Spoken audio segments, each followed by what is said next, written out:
Welcome into another episode of Capturing the Game. It's the Game Within the Game podcast featuring me, your host, Desmond Jones, and my man's the one and only Jawan Polo Man Stewart. Today we got another special guest in the building, another Thursday, you already know. Before we even talk about this guest, I want to remind the audience that Capturing the Game is presented by Capture Sports Agency, where the CEO and founder is Shanta Smith-Jones. Go ahead and continue to follow us on all social media platforms at CTG_podcast, whether it's on Twitter, Facebook, Instagram, Twitter, YouTube, Capturing the Game podcast. You can also find us on all your favorite podcast platform, whether it be Google, Anchor, Spotify, and YouTube. So now let's go ahead and talk about today's special guest. So this is your boy, Mr. Polo Man himself. So our special guest today is the Assistant Manager of CRM for Adidas Canada. Her name is Manuela Bernal Serrano. Welcome to the show. How are you? Thank you. You said it properly. The Serrano went really well on your R. How are you doing? I took a little Spanish. Look, I took a little Spanish back in the day. I like Spanish, so I like the fluidness of it all. So, just the nice to roll of that R and all that is beautiful, So taking the right decisions. Learning Spanish. Hey, I got to give him a round of applause for that, because that was just beautiful. Like, that was really beautiful. Like, way better than me. So, for all the listeners and out there, everyone knows I have a terrible time at butchering people's names. So sometimes you got to know when to, pass the rock, especially to your co-host, when your co-host can definitely do a great job. Yeah, but alley-oop, even whether you do it. Yeah, because boy, I can't roll my R like that, and I'm sorry. I've been trying my whole life. Never been successful. Never been. It's all good, man. It's all good. It's a secret, for us, when we're like 5 or 6, it's with our moms, our dads all the time trying to roll the R. It's not easy. So I guess so let's talk about this. Before you introduce yourself and get everything, let's get into that part of it, being Latin American. Like, how is that, like, rolling your R's and all that? Like, give us some background, because I want to know, because I like to be cultured on other cultures in the world for that matter. So yeah, well, I come from Colombia, beautiful place of Colombia. And down there, everything is just so crazy and different from here. Soccer based and cycling or biking, depending on where are you from and what you're talking about. And yeah, the R is just a thing down there. Like, a lot of kids, they can't roll the R's, and it's a joke for maybe preschool. So you try to make the DR, and that's how you start to get to the draw, and then your tongue just goes live, and there you go. So that's it, yeah. Desmond, hope you took notes. I heard it. I was trying to catch up. I was like, I can't. It ain't going. It stopped at the. It was just done. But it was a good thing. The dr makes your tongue start to do that. So yeah, that makes sense. Now that makes perfect sense. So yeah, just say dribbling, and you'll see the dribbling. Yeah. Keep it saying. He said that is dribbling. Okay, yeah. You that's it. Look, I just thought about it. I'm like, look, I'm gonna have to YouTube videos and just like take like 30 minutes of my day, probably not that long, like 5 minutes of my day, just trying to just practice rolling the R, rolling the tongue. You're gonna have to. Yeah, because it's not the same to say Real Madrid or Real Madrid. Yeah, it's not the same. Yeah, it's not at all. Biggest team in the world. Nah, it's not the same. You can't say it properly. Sad face. All right.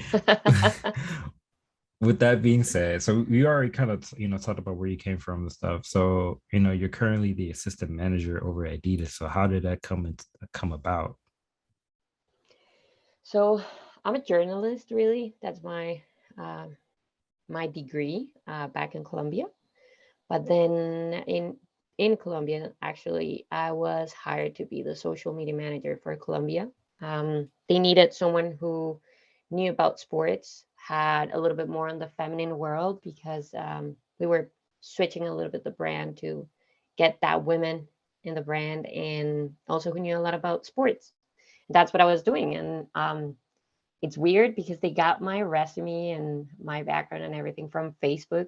This is back in 2014. And I was writing about the World Cup in Brazil, and that's how they got me. Since then, I've been just navigating myself into the world of sports, of course, being soccer and biking my main piece. And then I was hired by AB and Bush to be the partnership manager for the National Federation of Colombia with the national beer. So a lot of beer in my background. And after doing that, Budweiser decided to take me to be the regional account director for the World Cup FIFA Russia 2018. And then I was done with beer. I was not happy selling beer that much. So I decided to come back home and come back to Adidas, but this time moving and coming to Canada. And that's how I'm here. So I got into George Brown. I lived first in Montreal for a year in 2008, and that's when I fell in love with Canada. And then, of course, learning French. And then I came here to Toronto just to kind of hit another city a little bit more. And I know it's coming, the World Cup in 2026 to North America. So that was like one of the pieces why I wanted to be here.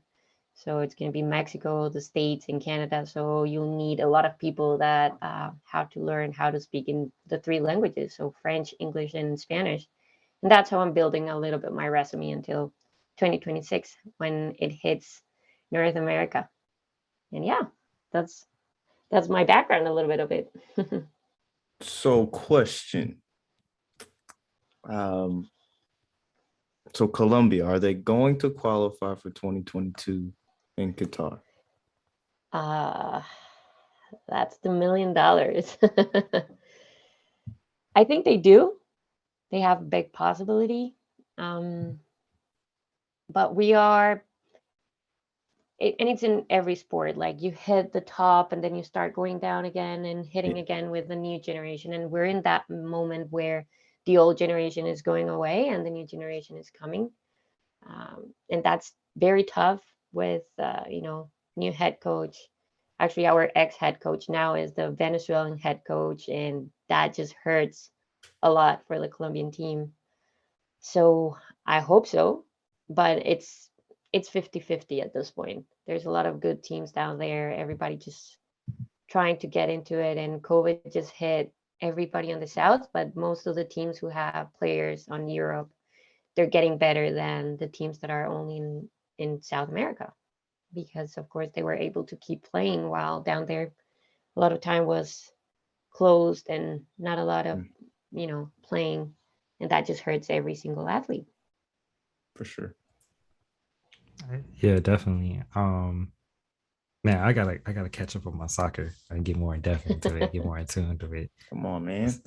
I know, man. That's my bad. I put it out there so now that people know. So watch me turn it up. Watch me get better at it. That's all. Progress. That's all. That's it. That's it. Every day learning. Yeah, like I grew up playing soccer.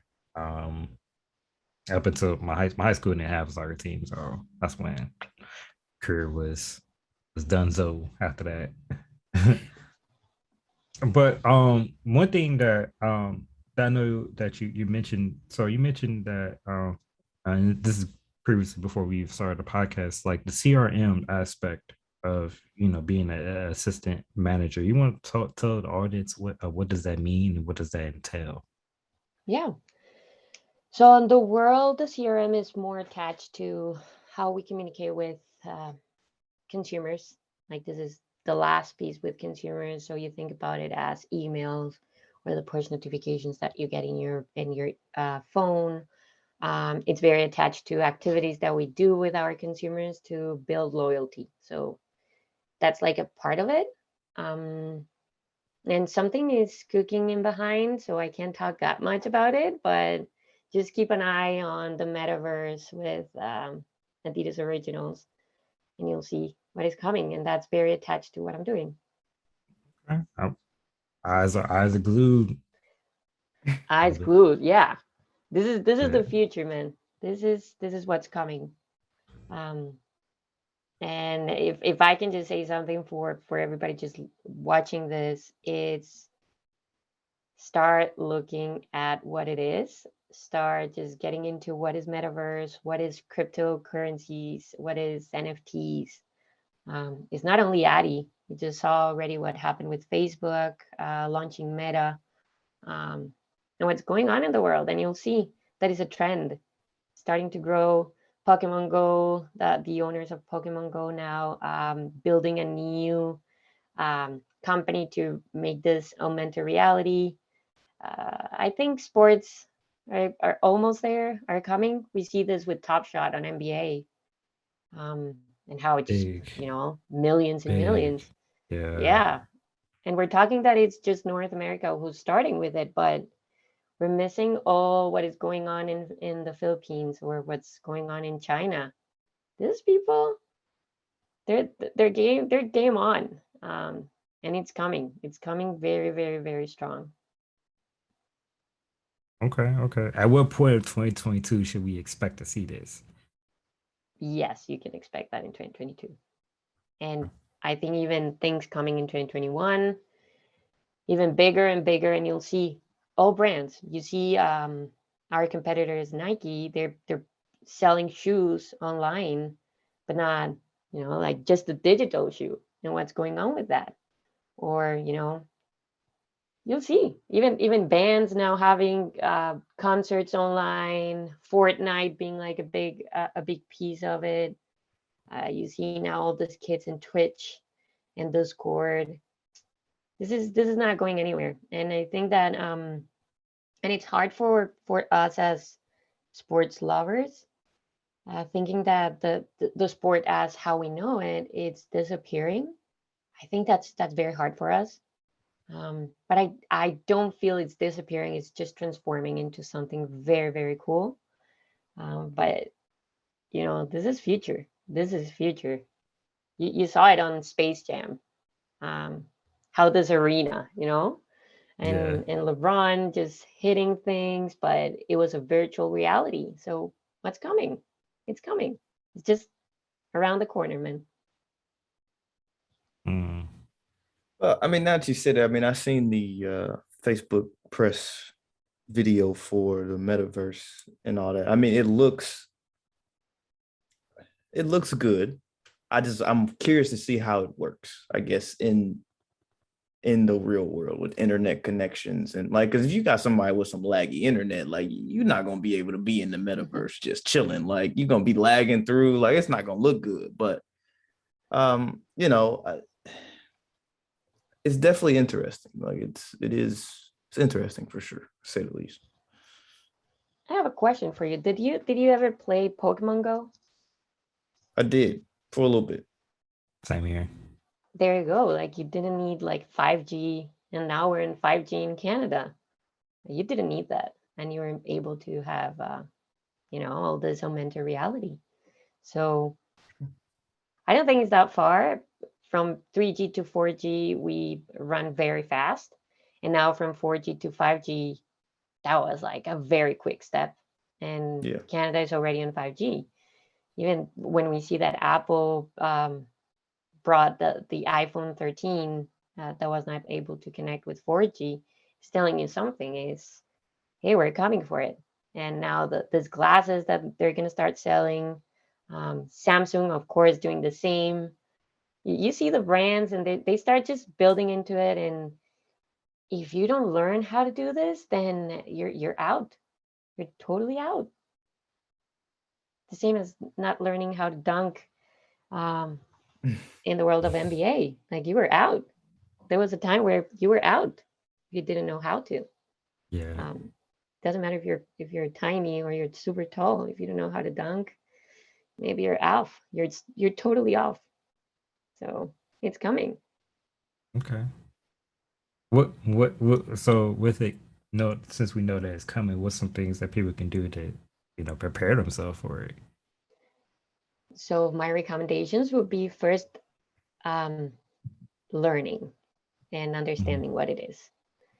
This is a technology that is not as easy as learning social media. That I think that people was getting into it and learning every step. This community management started with just knowing how to post and the right moment, but now it's algorithms, it's math, um, and it's this is learning every day. It's learning. There's no experts, so that's actually really cool for the new generations coming into the sports world. But it's about learning every day. Every day there's something new. So I will be just saying that. Learn, instruct yourself, learn what it is an NFT, what is POPs, um, what is the metaverse, how you can build something into the metaverse, seeing all these brands that are starting to surge out of nowhere with a lot of money. There's a lot of opportunities now on that space. And kids, I'm very happy what the government of Canada said about math and teaching kids about more IT than what we get when we were in high school. That's going to be an advantage for them. And our generation, if we don't learn that, we're going to be out of the market very, very quick. So Mhm. that would be my recommendation. Okay, duly noted. Drop it in the bucket. So, we kind of talked about it for a little bit, but what does like working at Adidas mean to you? So I know you worked there initially, and then you went to go sell beer. Realized that wasn't really a terrible thing that you wanted to do. You probably was probably tasting beers. I'm just assuming. So I mean, I don't know. I would have. Uh, but and then you came back to working at Adidas. So what does it mean to you with working at Adidas, one of the major brand markets that's out there in the world, and and how does that, talk to us a little bit about that. Yeah, so Adidas, there's something very magical about Adidas. Um, and it is that their values, if you don't match with their values, you should just go. Um, the values are very clear. Sustainability is a very, very important piece for the brand, and I live by it. Um, we try to waste less as we can. Um, we believe in sport has the power to change lives, and I totally believe in it. It actually changed my life, and I know that it could change someone else. I know that in Adidas you have a path. There's technology all the time. There's new stories all the time coming up. Um, and I always say that with two references. So the first one is there's a legacy, a historical legacy. In the 50s, what Nike was there was nothing. It was only Adidas, and Puma that actually came from the same place. But there's a legacy that you have to keep, and there's a responsibility attached to it. But also on the new piece, go back to when the first cleat that was a boot started. The first brand to do it was Adidas 5 years before Nike brought it. But I think the world was not ready for it. Instead, I feel that that's when Nike's really good at is just knowing the time. Timing is perfect for them. Um, and yeah, that's I really leave the core of this brand. That's why you can see it on my back. Everything is Adidas. The three stripes I really leave through them. So yeah, I'm very excited for every time I talk about Addy. Even my phones, everything just has Adidas. Yo, check out the phone case. That's kind of lit. Yeah, all of it. You see, like my phones. She I got two got two phones. phones. Yeah, and I don't want to show you all the shoes I have down there and the amount of jerseys that I have signed. It's just a great experience working here. You have contact with a lot of things, so that's what I love about this brand. So currently, since I know you're involved in marketing and stuff, one of the things I wanted to ask you was, and we kind of talked about the metaverse a little bit, but what's some of the best parts and worst parts of social media right now? Oof, that's a tough question. So Yeah. I think one part is we're too connected. And when Mm, I say this is we're connected in the distance, but we're not connected on a personal level, in the physical world. And that is going to be tough. I think, thanks God, COVID happened in the moment where social media was very high, because at least you had that opportunity to keep in touch with a lot of people around when you were not able to see them in person.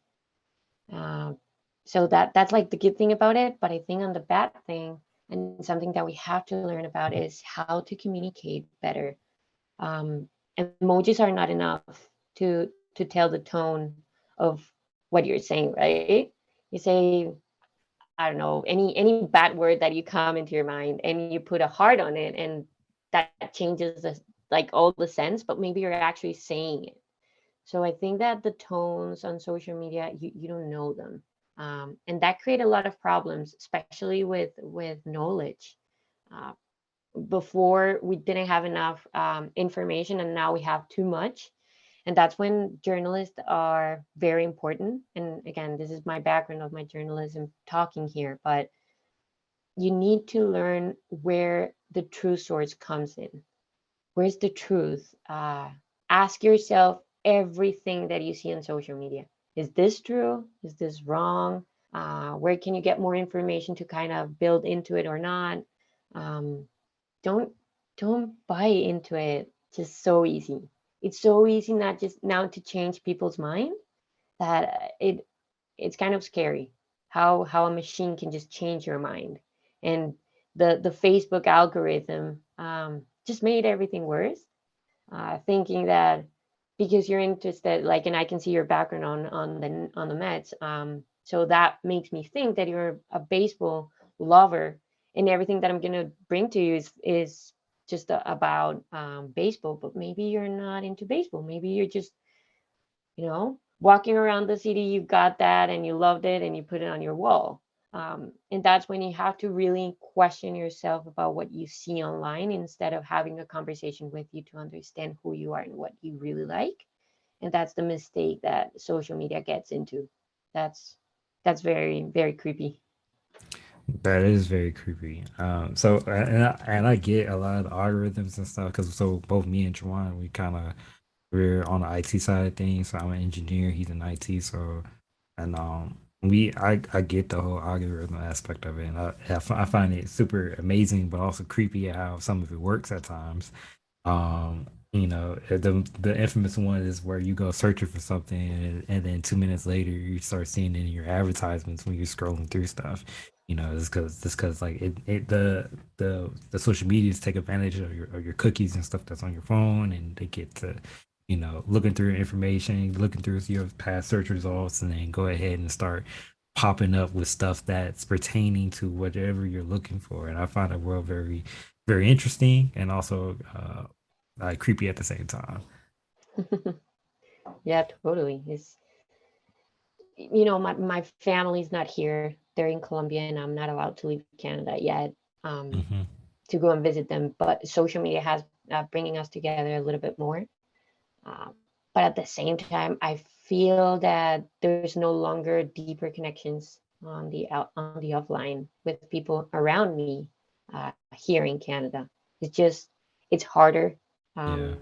and I don't know where this is coming. But again, the metaverse of how I feel and how I see it, maybe it's gonna be actually doing the opposite. It's gonna help us build more relationships in a deeper, connection. Mm. I mean, I think it's going to create a different avenue of how we connect with people. So I'll be looking to see how it begins to affect and transforms people's lives as it continues to unfolds and evolves. So, Totally. um, one thing that you had mentioned, you talked about, and you have the journalism. a background. When one thing I want to know, like how like important, um, and maybe you can also talk to us a little bit about like how can we go about finding like the correct source or the correct truth to a story that's being painted that's out there, because a lot of times sometimes some things are clickbait, but how do you go about doing your journalistic duties on trying to identify or try to pinpoint where certain stories are coming from, and maybe understand why it's relevant now. So on the journalism world, the first thing is never believe Wikipedia 100%. Never. Just take Wikipedia as a source to start your research. The same as social media. Never believe that one post, one tweet, uh, even one podcast was just the truth. Just take it as, okay, this is the start of what is coming, or the start of your own research. And go both ways. Go the one that you think is right and the one that you think is not right. And when you get on into those two sides, you're gonna get the truth. Maybe not the only truth, because that's like, it's impossible to find one truth. But at least you're gonna get different points of views that will give you your own. Because if you only think about, and let's just take Formula One, what happened on during the weekend, as an example. If you take Louis or Max and you decide taking whatever Max is saying, you're going to lose all the other side from Lewis Hamilton. And these two are so different perspectives that you can be, you could buy into any of those and you're going to be right.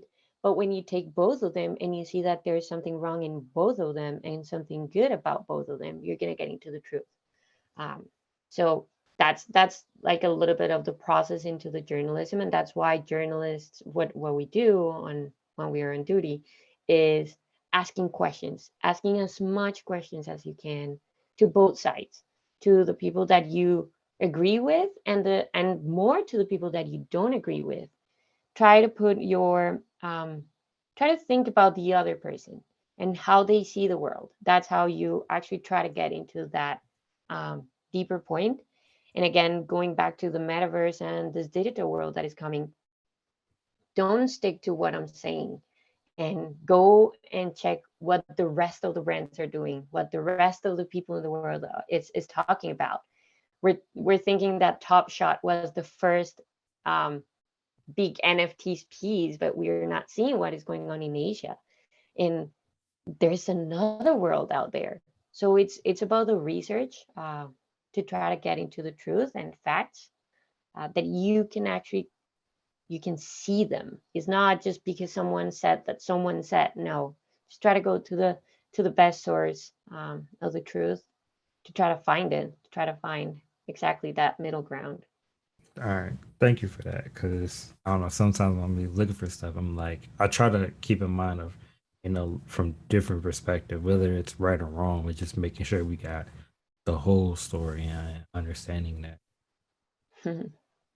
Yeah, I mean, I always tell people all the time, if you're gonna, especially with social media, Facebook, Twitter, I would say check every one of them, and then check the source on the outside of it, and check the opposite, like and for at least for USA, for instance, we had the whole election fraud issue.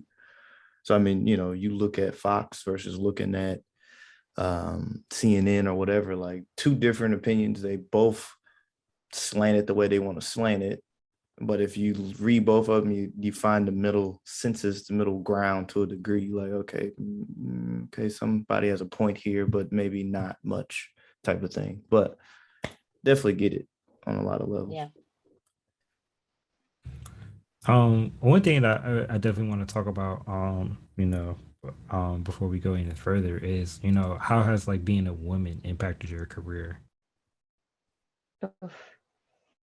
Um, wow. So back in Colombia, being in the sports world was not easy, um, for many reasons. Everything down there, it's owned by men, um, controlled by men, and women, when you see women starting in sports, where this phases of the beauty phases of reading the tweets, um, helping someone just on their small skirts, making these interviews, the funny interviews to athletes, and even worse on the marketing world, where there was no VPs, no directors, and you had to know more than men. That was my only way to survive. A lot of the time, my mom and my dad were, don't get into that world. Why don't you try something else? Economy, politics. But I was so into sports that, and I was born into a family of a lot of men. Um, Learning soccer since I was a kid. Uh, you know, just being tough. But of course, it was not the same to say that I liked more Messi, or Messi was better than Cristiano for me, because I was a woman. No one believed in what I was saying. So what I had to do was making a deeper research, and that's why I like the research, is bringing data, bringing things that, just because a man says something versus me, I can come back to, yeah, I'm saying this because of all of this. And that's how I had to just, you know, fight, navigate. I don't know, everything was winning, trying to win every single conversation, bringing a lot of knowledge to it. That was hard. Uh, that was a time where, of course, there was not a lot of resources. So my way to watch the NBA was once a week, one game that ESPN had at that time in back in Colombia, and I couldn't choose. So still, instead of that, was just trying to go encyclopedias. Yeah, encyclopedias to talk about what was basketball at that time, where it was created. So trying to learn that way, and then when I was able to travel, thanks God, I was able to travel a lot of different places in the world, just all the time, channels, looking for something different, going to different games. My first time in hockey was in Boston, a terrible game. I didn't understand anything, but just asking. It was kind of funny. So the guy next to me just, hey, what does this mean? When they do this, what does that mean? What is an offline? What is an offside? What is all of this? And that's how I actually learned, was questioning to actually come back to Colombia with more knowledge. Um, and that's how I had to build my brand and build my name into, I'm going to be the person who knows more about sports down here. And that's how I got into journalism and writing for the one of the most important national newspapers down there. And that's, I use my social media just to elevate that. And that's how Addie came to my life and said, we need a woman, we need someone who knows about sports, and we want someone who knows how to write. We want you want this job, take it. Um, and that's how it's been my life, just fighting, showing that I know. But it shouldn't be that way, because it's not the same with men. But this is, we're fighters. Latino women's, we're fighters, and just put it there, and I'm just ready for it. Yeah, women definitely have it a lot tougher than men do, and it should, obviously it shouldn't be that way. And I know we're make it slowly, like snail slowly making changes of where Yeah. is becoming slightly different. And I can only imagine just even the fact as being a Latino woman, as you mentioned, that it's the it just magnitudes how difficult that is for you. Just any that goes for any woman of any minority. It just magnitudes how difficult it is. And so but, I mean, definitely my heart goes out to you and your story, and just definitely your career. But one thing that I've learned, that you can never count women out. As you mentioned, they're fighters. And they're always going to be around. They're always also here to stay.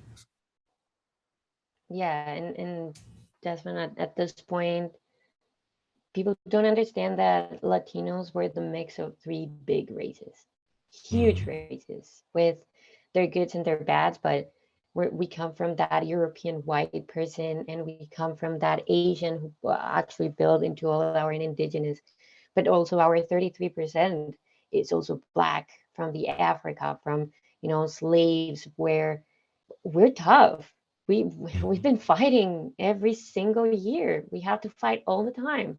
Um, we have to learn different languages, and you see, and down there, you have millions and millions now learning English and learning French and learning Mandarin, just to kind of survive. And that's the land of you have to survive, and that's why we come into different countries, and we just show the world that we're tough, that we know how to work. If we have to work one more hour, we're gonna do it, and that extra mile, it's on us. That's 100% correct. Um, One thing, so now that we talked about, you being a woman and how it's impacted your career and stuff, what's some advice that you can give to people in the industry on, what it takes to make it and just in general? In the industry, just trust, just trust us, trust that we can do um, the same as a man. I'm not gonna say that better, because that also would be a lie. Um, but the same.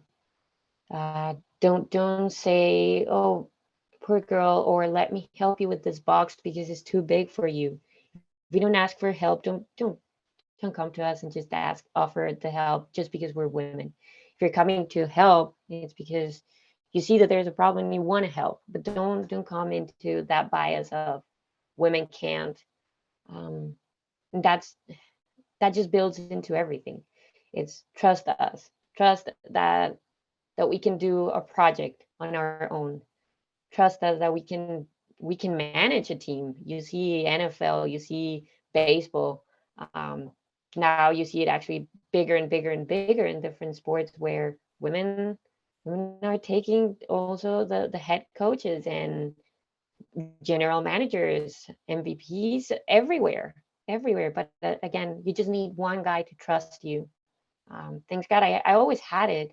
I always had a man who trusted me and just helped me to just build my career. But women, if you win women, you win everything. Remember that at the end, the brand who wins moms has everything. Because Desmond, I'm gonna ask you, who bought your first pair of shoes? Who bought you your first jersey? Um, you Mothers. know, so win women, and you'll see that you win everything. Win your moms, win moms, and not to say that men know, because lately men are starting to be those guys also, the ones who take care of their kids. But at this point in where we are in the world, just win women, and you'll see. And for women who are starting this career, just everything, just concentrate on your goal, never on the chatty, never on what is coming, never on someone telling you you can't. When they tell you can't, just use it as that force to build and make it better. If they tell you you need to bring this project, make that project and make something else. That extra mile is what you're looking always as a manager.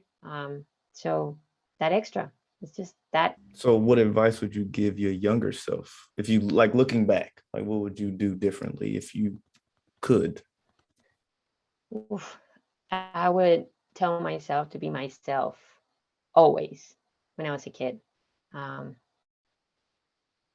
I wanted to be a professional soccer player, and I broke my knee, and my parents were not supporting me to be a soccer professional player. That was not a thing down there. But I would just say, like, do it. If they tell you no, then show them harder that you can. That would be what I would tell myself when I was a kid. Speaking of brands, you kind of touched on it a little bit earlier in the podcast. But when it comes to building a brand, what are some of the like the biggest do's and don'ts when it comes to building a brand and establishing a brand? Well, you see, I think the most important thing is be true to yourself, um, and always be real. When you don't know how to do something, go and learn. Um, but never say, I can't do it without researching, without trying something before. Um, don't get caught into those fake it till you make it, because that's a problem for your brand if you can't. There's a lot of things that we know, we know our limitations, we know those boundaries that we don't know how to cross. And when you learn them, you know where you can fake it and where you are actually yourself. So to build your brand, you need first to learn who you are, what are your limits, and especially what are your values. Don't say yes to everything.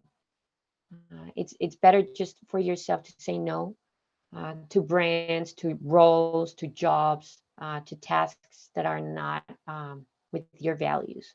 Your ethic is the only thing that ends up being the actually the most important currency at the end when you're talking about your brand. So that would be for me, or that has been for me, the most important thing is what I can't do, just don't do it. Uh, there's going to be something else coming up for you, and say no. Learn also how to say no to your managers, to roles, to new jobs, to new opportunities. You don't have to say yes to everything. Uh, Not always having the big brand on your resume is the best idea. Sometimes you have to say no to a big brand and go to a smaller brand, and the same to the opposite, right? Um, and my last thing would be learn to follow, to learn to lead, because yeah, at this point maybe a lot of people they're just trying to get into the manager roles or directors, but if you don't know how to follow, then you will never know how to lead, and that's the most important piece. um, you need to learn that. So that's how I at least build my brand. Well said. Amen. Yeah, but look, you see, we didn't even coordinate that. We just Yeah, well amen and said. Will Yeah, said. yeah. So this part is now called the Game Within the Game segment, where we ask rapid fire questions. We have a little fun to close out the podcast. So my very first question is, are you ready to play? Yes. Okay. I'm nervous. I'm nervous.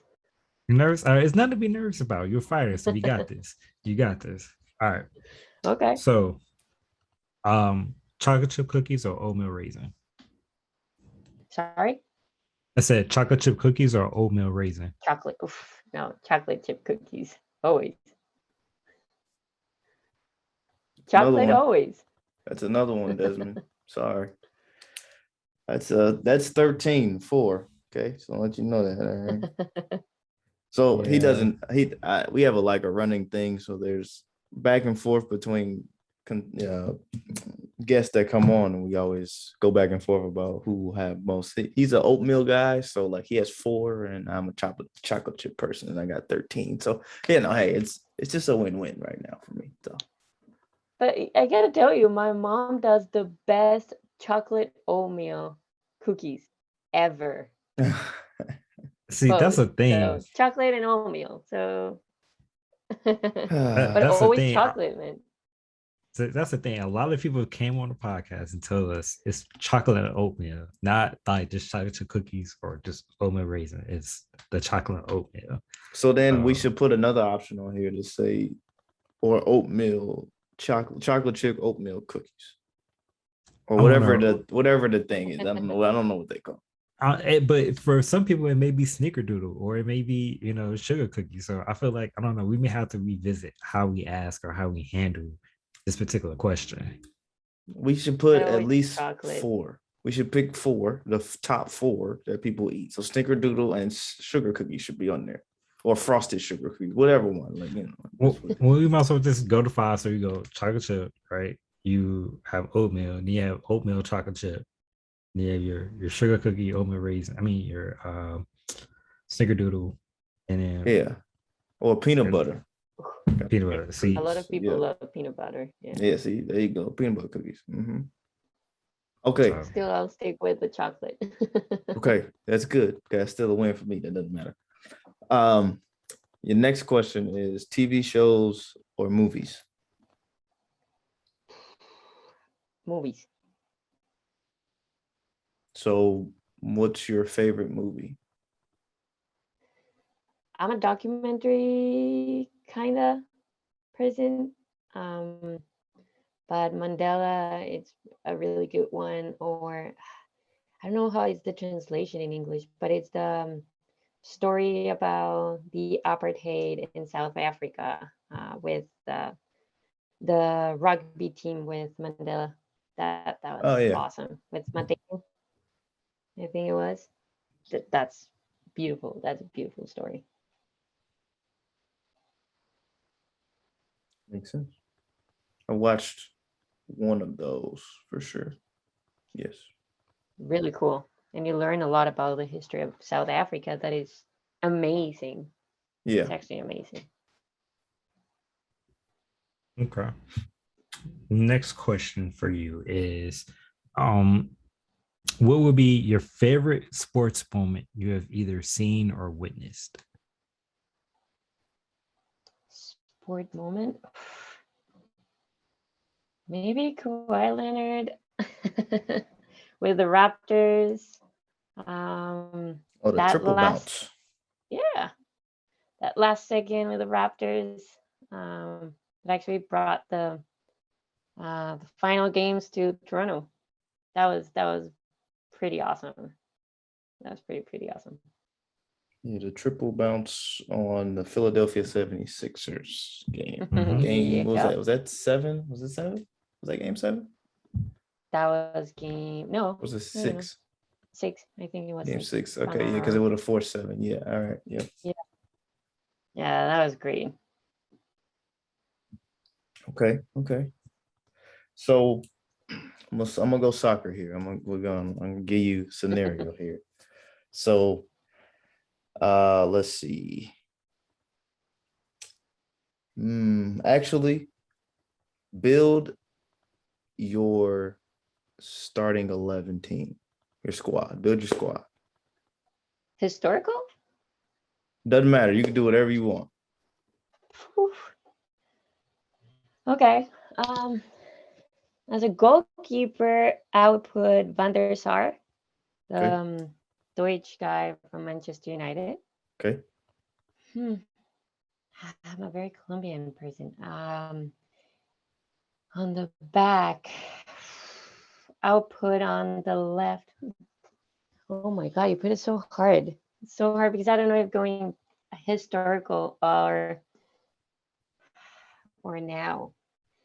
I know I'm gonna have Ronaldinho. I will have Messi, and I'll have Cristiano. That will be like a yes. Be your front three. Okay. Yeah. But on the back, the best 6 ever. Like that Brazil from 1950 has a lot to give, but I'm not having Pelé or Maradona or sick. I will have Zidane on the back. Okay. Who else do I have on the back? Wow, this is so hard. And midfielders. Oh my God, you put it so hard. I'm thinking actually already like making it here. You didn't expect this one on the spot. See, you didn't expect that one. That's a good one. No, I was not expecting that one. Well, you have to have Cruyff on the back, but well, midfielder. Yeah. So on the back, I'm just trying to put it on my. I would do maybe a 4-3-3. Okay, I was about to ask you formation too. So 4-3-3. Oh yeah, that would be a 4-3-3. So on the front it would be Messi, Cristiano on the left, and on the right would be Ronaldinho. I love him. What is that? Ronaldo, you left him out. Okay, Maldini could be Paolo Maldini, the Italian. He was a really good one. Beckenbauer with that team. Okay, yeah, Beckenbauer will help it. And let's make the marketing piece. So I will put David Beckham on it. I know that will sell a lot of tickets. So there you go. I could rock with that. Yeah. And last but not least, someone from England, because if you have Beckham, you have to also have someone like Bobby Moore. I don't know if you know who he is, but champion with England champion with England. The only World Cup that England has. Good. Yeah. Not shabby. Quite not shabby. Oh, it's hard. That one is hard. Well, I'll give you another one. Okay, so my bad, Desmond. I'm gonna go two. in a row here. No, go ahead. So you have to rock. All right, so Ronaldo, out of who would you pick out of these? I'm gonna go five. I'm gonna go five players. So Ronaldo, Messi, Ronaldinho, or James Rodriguez. Ronaldinho always. The only guy in the history of soccer or football that smiles even when he commits a mistake. So someone who enjoys and loves the sport. That is true. Always. I'll give you that one. I'll give you that. Yeah. Yeah. He definitely was a joy to watch. I'll give you that for sure.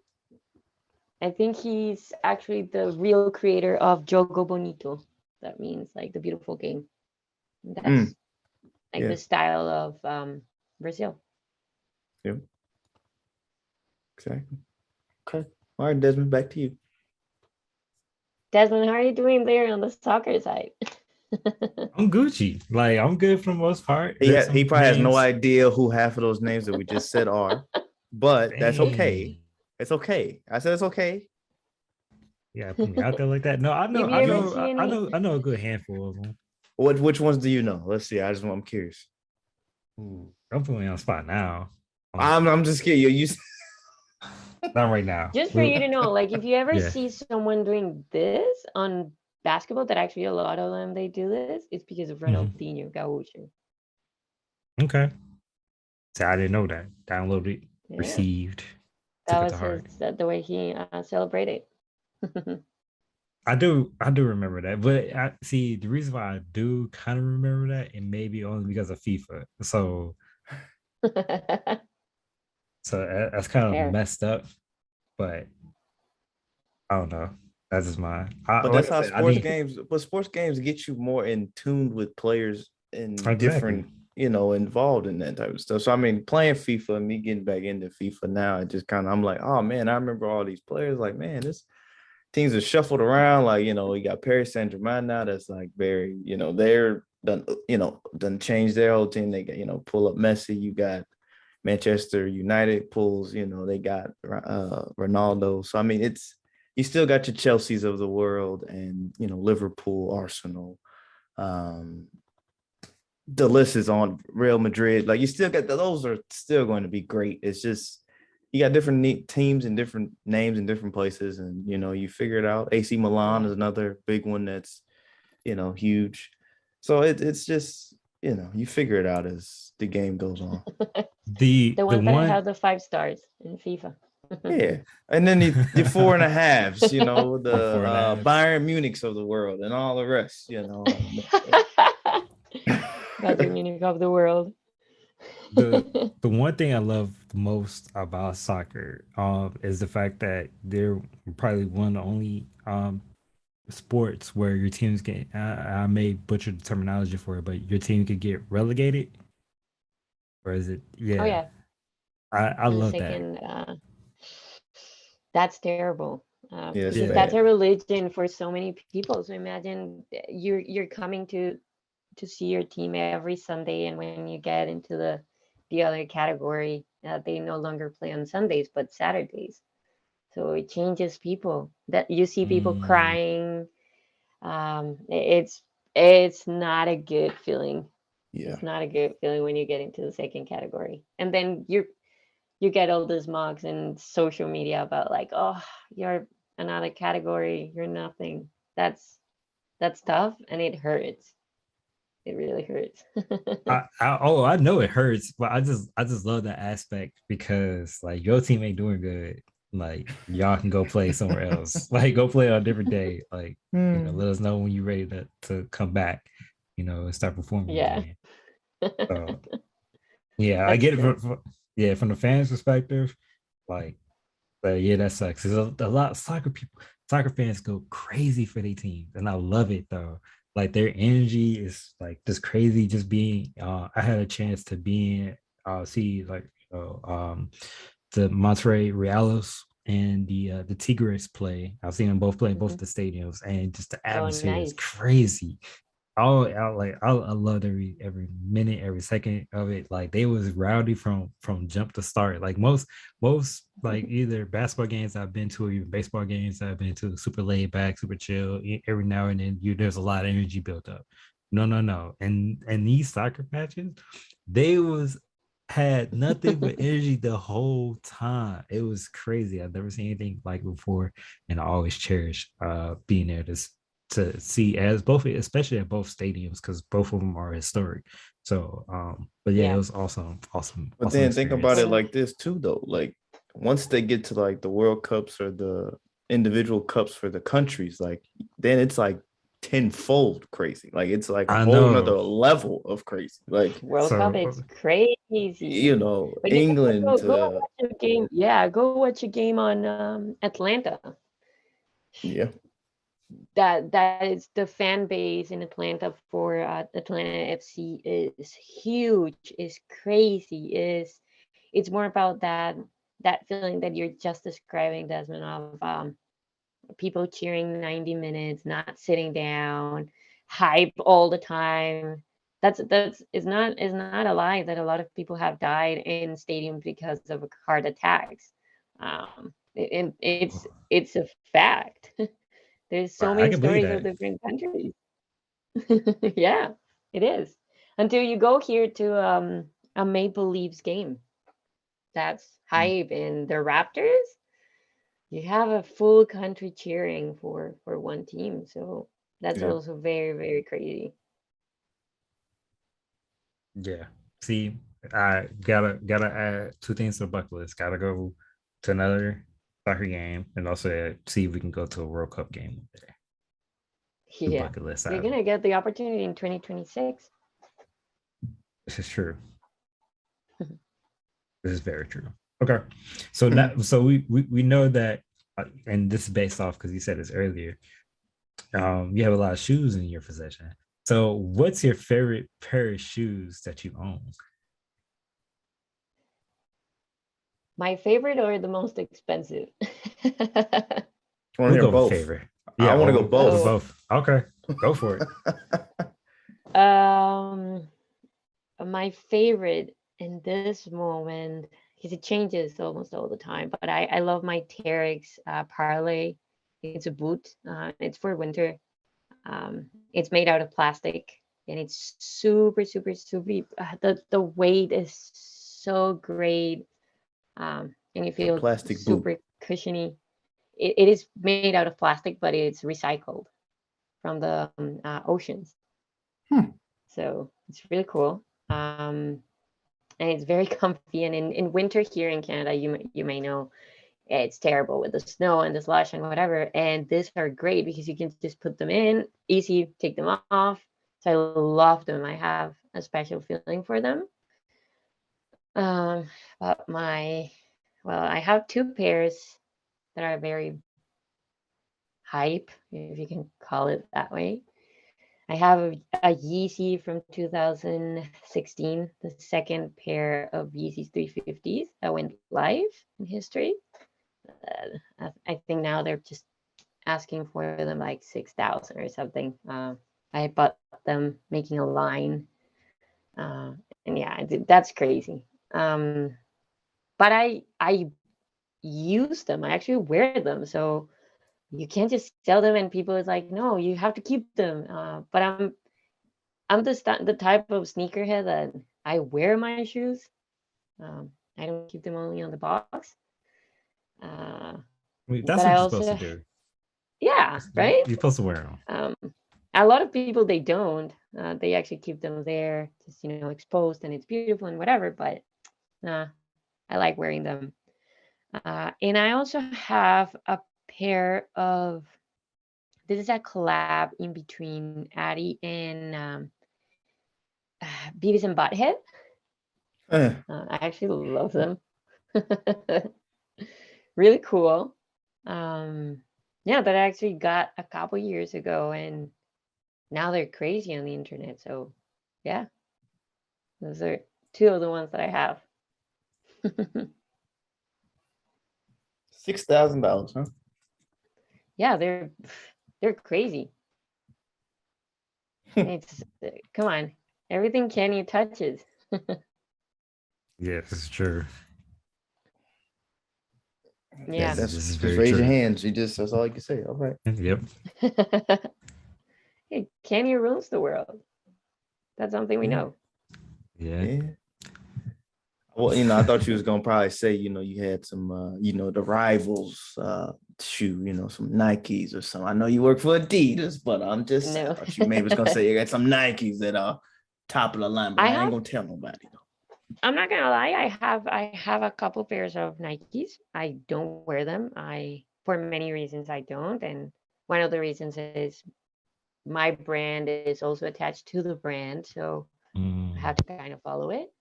But when I was a kid and I was a basketball player, when my mom didn't let me play soccer, I decided to go with basketball. The first thing I had was a Nike pair of boots to be able to play basketball. And when I was in Boston, this is the craziest story ever, but in Boston, I was visiting my dad, and there was a game. First, there was the Sox, and that same day, uh, the Celtics were playing, and I was sitting in a place with my dad, and Shaq came in. I was this kid being like, "Whoa, Shaq is here!" I was with my shoes and everything, and he actually told me, like, you just gotta promise me that you're gonna always cheer for the Celtics. And then he left next year. I was like, man. But the shoes were there, and I remember them there, so that's why those are special for me. But I don't buy any Nike unless it's a jersey.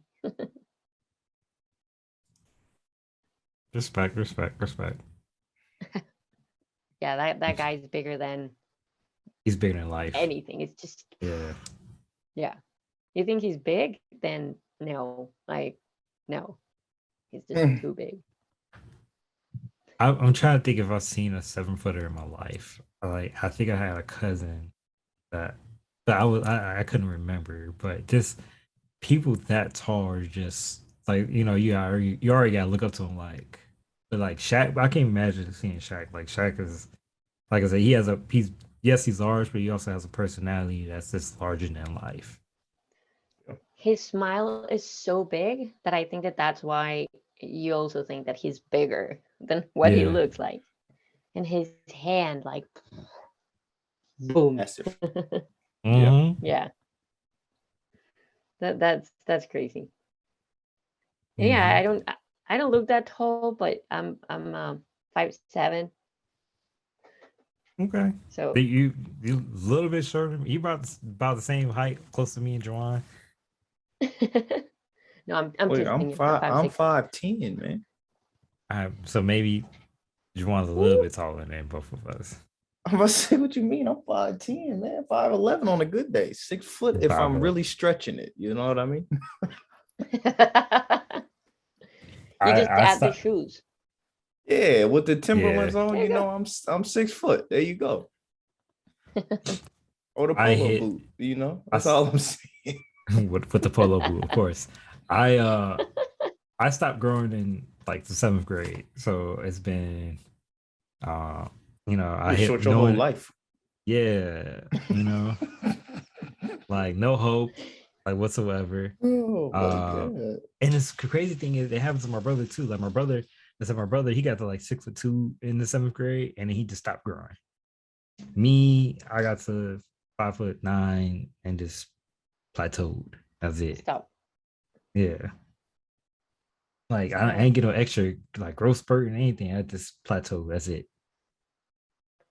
Well, you can go down to Latin America and you'll be tall. So This is true. This is very there true. you go.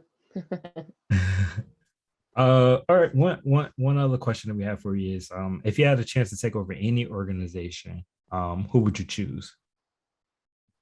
In this For what? organization, Sorry? you had the chance to take over any organization, who would you choose? And this organization, it could be Chase because they got all the money. It could be, you want to go take over a team. It doesn't have to be sports related. It could just be anybody, any organization in the world, nonprofit. It doesn't matter. Your choice, your world. Who would you love to take over? The Olympic Committee of the United States. Ooh. Okay. That would be something I would take I on dig my it. own. Yeah. Jeez. She went straight They have forward. money. Jeez. Oh yeah. You want to make a change? You can't do it on the Olympic Committee without the States or Russia or China. That's a fact. Like you can't. You see all this, what is happening for this Winter Olympics, and they're not moving the needle. But when the States is saying, "Oh, maybe we're not coming," they open their eyes. The same with Russia and with China. But I don't speak Russian and I don't speak Chinese, so I will definitely take that one and start paying the same amount for women on the federations. That would be something I would like to do. Okay. Makes Okay. sense. Yeah. I like it. All right. This would be the hardest question of them all. So you ready? Yes, I think so. Okay. Where can people follow you or keep up with your career and keep up with everything that you have going forward? I'm into LinkedIn. I like my Okay. LinkedIn. I'm actually lately been talking more about again the digital space. So expect more there. And again, any questions, anything you want to learn. I've been opening my weeks to have once a week coffee hour, and I spend my lunchtime with someone in the world, just having my lunch and learning and teaching whatever I can. Um, my last one was from India. The one before that was from Sri Lanka. Before that, I had someone from Mexico. So, you know, my schedule is open to have 1 hour for it with whoever wants to learn a little bit more about me, about my career, about what it's coming. Yeah. So LinkedIn, just all of it. Okay. Okay. With that being said, we appreciate all the listeners and subscribers that we have on our platform. Again, you can follow us on Twitter, Instagram, at CTG_podcast. You can find us on Facebook and YouTube at Capturing the Game Podcast. We're also on your favorite podcast platform, whether if you're a Google user and prefer using sticking to Google Podcasts, we're on there. We're also on Spotify, or if you're the iPhone user and you prefer to sticking to Apple Podcasts, we're also could be found on there. Manuela, it was an honor and pleasure to have you aboard, and definitely love hearing your career, and best of wishes with everything going forward. Thank you. And thank you, everybody who's listening, who's watching. Um, I expect to see you all, in this path of the sports world lately. We never know when we cross paths again. This is very true. Facts. Very true. Capturing the game, just going international, you see? Yeah. Heard it here first. International. Right. International. There you go. We out here. We out here.